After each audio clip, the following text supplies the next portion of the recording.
Greetings everybody, my name's Pieta Valentine.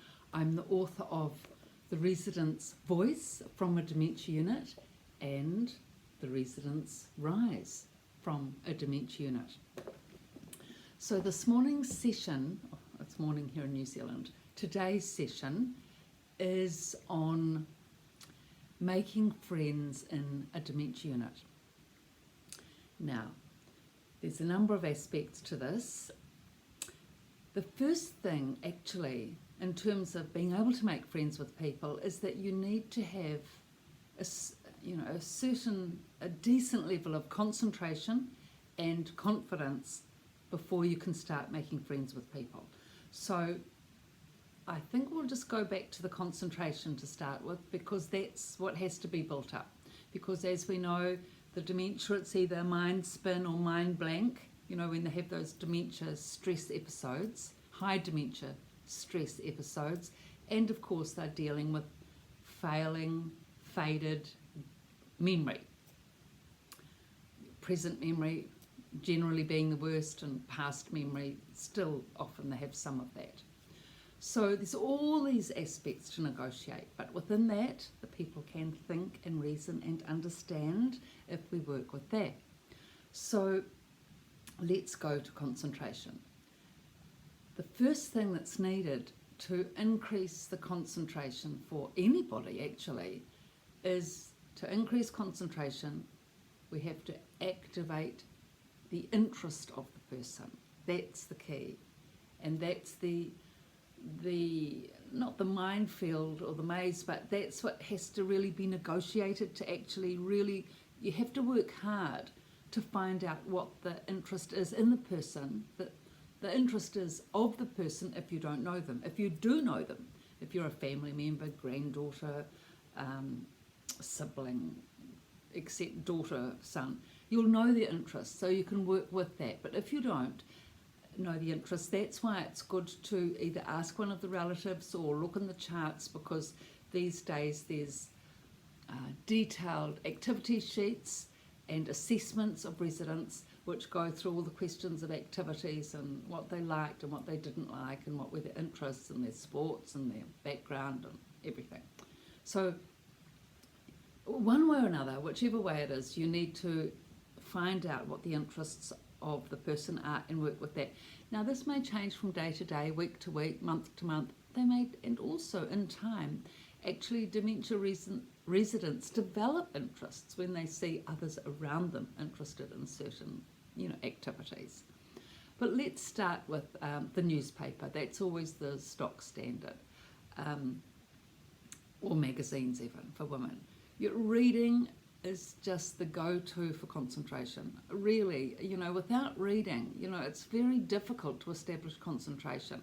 I mean, if you're an athlete and you're running, 3 hours a day, or you're a builder and you're working 8 hours a day, I mean, all of that requires concentration and high levels of it. But, you're not doing that when you're in a dementia unit. You're not working, so you haven't got work where, a lot of us are having to concentrate for most of that time. You've now been retired, 20 years or something. And now you have to develop your concentration. So it is an effort, a good effort, positive effort.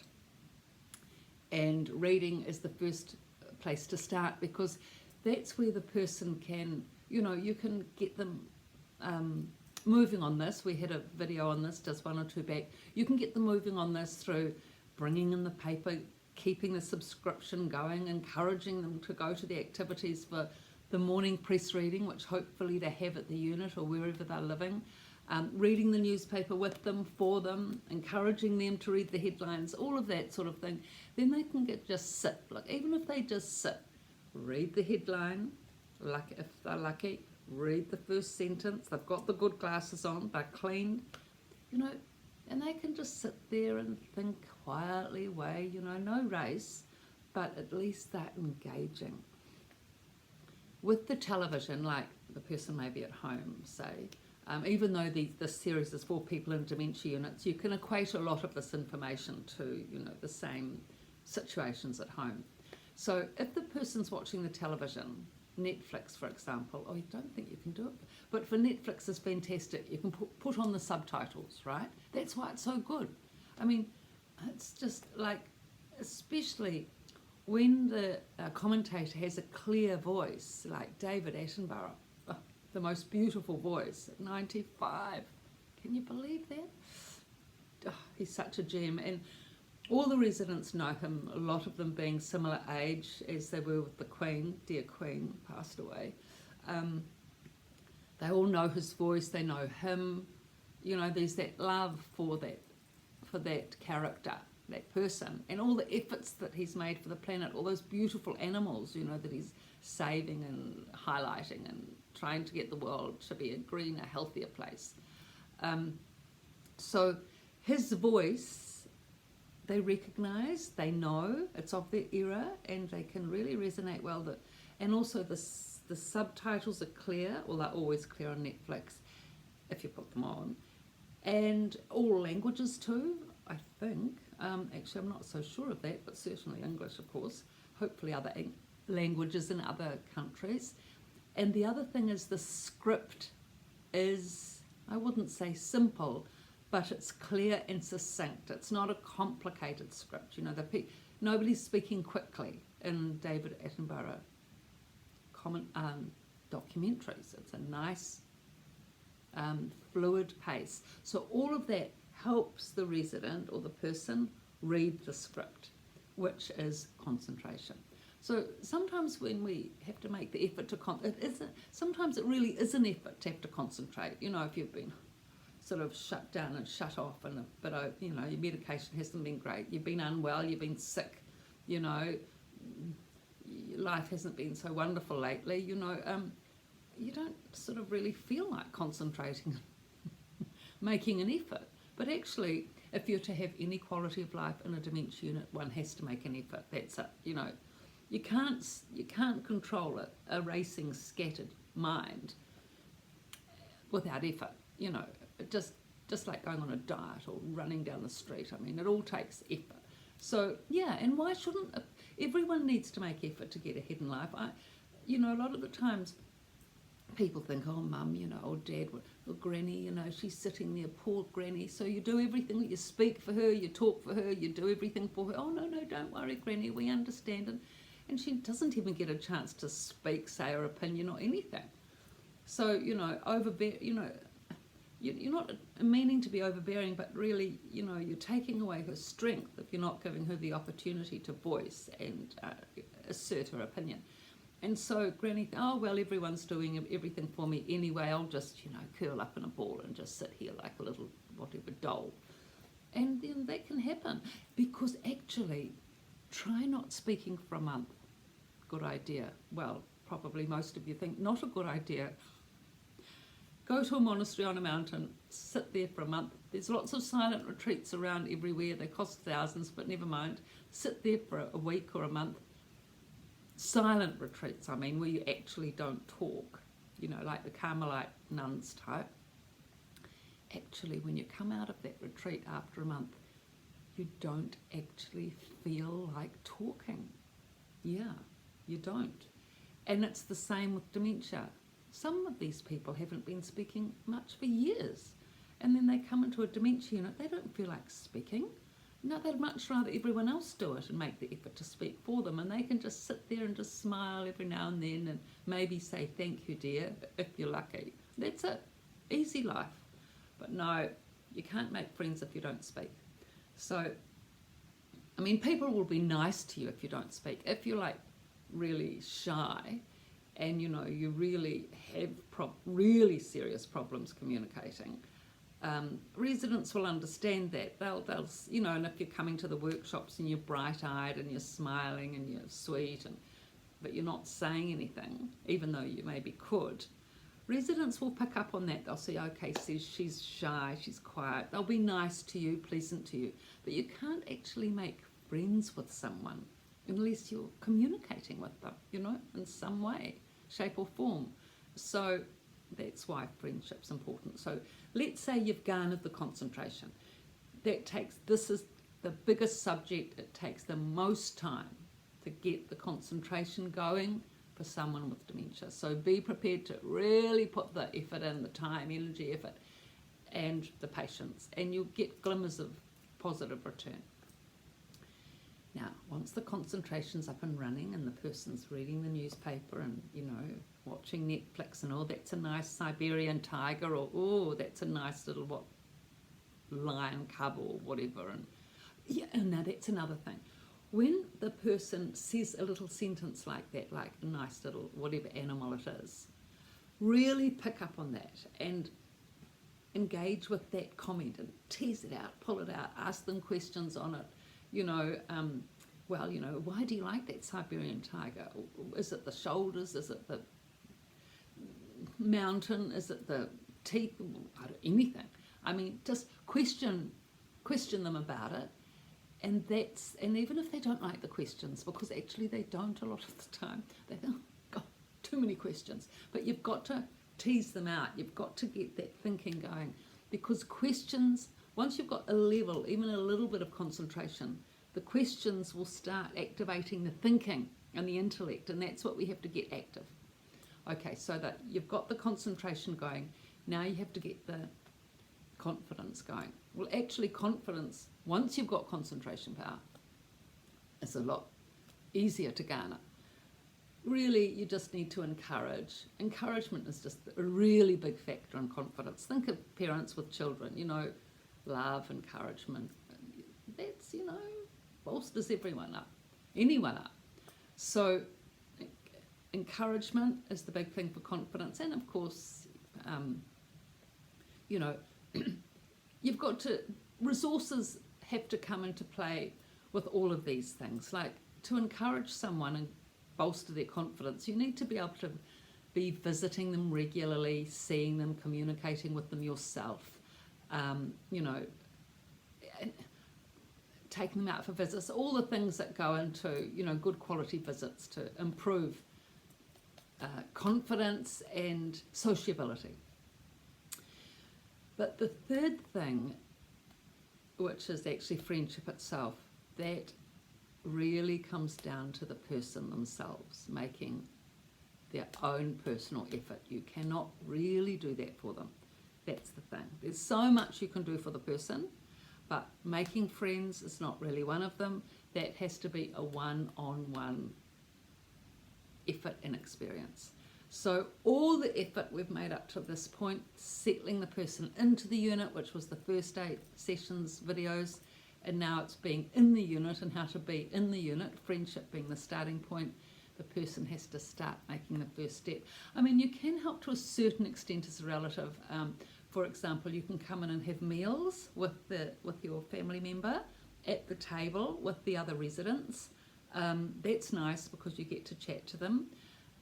When you come into the unit and you see your mother sitting by someone that they may get on with, or you can, talk and communicate. Their neighbours you can get to know in terms of where they're living. You can definitely do a fair amount of establishing of connections, but the friendship itself on a day-to-day level is the residents' domain. Fortunately in units, staff are aware of this factor, and they will put what they would consider like-minded people at tables, or people with similar backgrounds or similar tastes. And they usually do a pretty good job of this, and often change it around if there's problems or arguments, etc. And if people get on well, if they can see people get on well in the lounge together, then they'll put them at the table. And so there's usually, say, 4 at a table. So those 4 people do get to know each other quite well. So that is an open forum, a good framework to be able to make friends from at your table, because, every day, breakfast, lunch, dinner, you're together.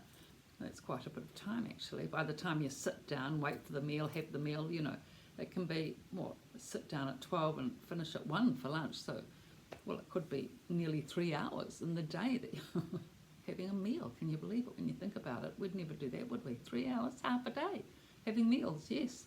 And that's not even counting morning and afternoon tea. But, of course, that's in the bigger group, so different scenario. So they need to have that confidence to establish friendship, to reach out and start chatting. Now, if you're lucky enough to have, say for example, a lady at your table who's outgoing and gregarious, usually in a unit of 30 you'll have, say it's only 5 or so men, 25 women, on average something like 2 or 3 outgoing gregarious social men and similarly 2 or 3 outgoing gregarious women. You may ask the question, why that? Well, I think it's because it's mainly women, which makes the men, even if they're just a little bit social, more social because they've got an audience. It's my theory, not a psychological, scientific one. So if you've established friendships with a social outgoing woman at your table, that, especially if you're shy, is a big boon, because then you will have her entertaining and socialising and you're just smiling and maybe replying now and then. And then she'll gather friends around her because she's social, so you get the benefit of being in that group. So that's really handy. But not everyone has that chance. There are some people who I've noticed quite a bit really, maybe say 3 out of 30, who have the ability to communicate, They're intelligent. University lecturers often, funnily enough, fall into this group. I've had 2 or 3 of these women who join in the group, who are intelligent and smart. They do all the crosswords. You can see them in their room. They're all filled out correctly. They're thinking things through. And one of the ladies, she was very participative in the group, and she was led the way in a lot of things. But for some reason, I don't know why, she was a lovely lady, but she didn't somehow manage to make friends. I mean, she was friendly, or the ladies were friendly with her at her table. Maybe that's friendship, but she didn't really actually connect like on a day-to-day level where, you want to sit by your friend and you look out for your friend and all of that sort of thing. She was more, she just, it was generally just the group she engaged with. And I've actually, when I think about it now, there's a number of women like that, and they do gain benefit from the group dynamics, the group sharing and discussion, definitely. But it's not quite the same as having a friend. I do notice the women that do manage to team up with someone, sit by them at morning and afternoon, to often sit with them all day, actually, in front of the TV or the activities, a lot of time together. There's just that you can see the loneliness lift. I think that's the thing. You can see the loneliness lift because they've got someone there that they can chat to, and they're not on their own. So even if the person has visitors regularly, even if the visitor comes in every day, not often the case, but sometimes some visitors come in every day. One daughter, I know of one resident, she came in every day to take her mother out for coffee every morning. Fabulous effort, and the mother loved it. But she actually didn't establish friends at the unit. And ultimately, she actually became, unfortunately, tragically, her daughter became unwell, I'm not sure what with. And she stopped coming, except really because she was so unwell, and the mother had no, socialisation because she hadn't made friends, and she actually turned quite bitter. So as a relative, not to think that you have to make all the effort with socialisation and friendship with your parent, because that can actually be draining and exhausting. Expect them to make an effort. Come on, Mum, come to the newspaper reading, it's good for you, you'll enjoy it. And look, you've always liked bingo, you get some chocolates if you get the right answers, and come to that, and I'll come with you and sit by you and we can do it together. That's always a good one. Go to the activities with the mother, sit with them or father together, and then do that 2 or 3 times, and yes dear, it's not so bad, and they'll, after 2 or 3 times, they'll join in. So there's ways of facilitating. So friendship, yes, everyone loves friendship, everyone needs friendship, love and understanding, fun, actually, I should have said that at the start. Fun factor, a lot of the women use, yes, we need fun, you're fun, we need fun, we love having fun. I mean, yeah, they do love having fun, and everyone needs fun. I think we just don't sort of say that we want it or need it, maybe at our age, but You know, entertainment. It's just like, lifts your spirits and makes you feel good. And who doesn't want to feel good in a world like this? You know, we've just got to work on that good stuff. So the fun factor and having fun and entertainment and having a good time, you know, you can have in dementia units. People maybe think not, but actually you really can. I mean, because of their quirks and the way that they speak and, you know, their memory loss, I mean, sometimes not that you're making fun at them, but it is quite, you know, funny, actually. A lot of the things they come up with are really quite funny. And it's good to go with that and enjoy it. I mean, even sometimes when they have memory loss, they can joke about it, which takes quite a bit of confidence to do that, I have to say. A whole lot of dynamics there. Anyway, that's enough on friendship. Oh my goodness, these sessions seem to be getting longer. I'm sorry about that, but this is a big subject, friendship. So we'll just leave it at that. Plenty to go with, and thank you for watching.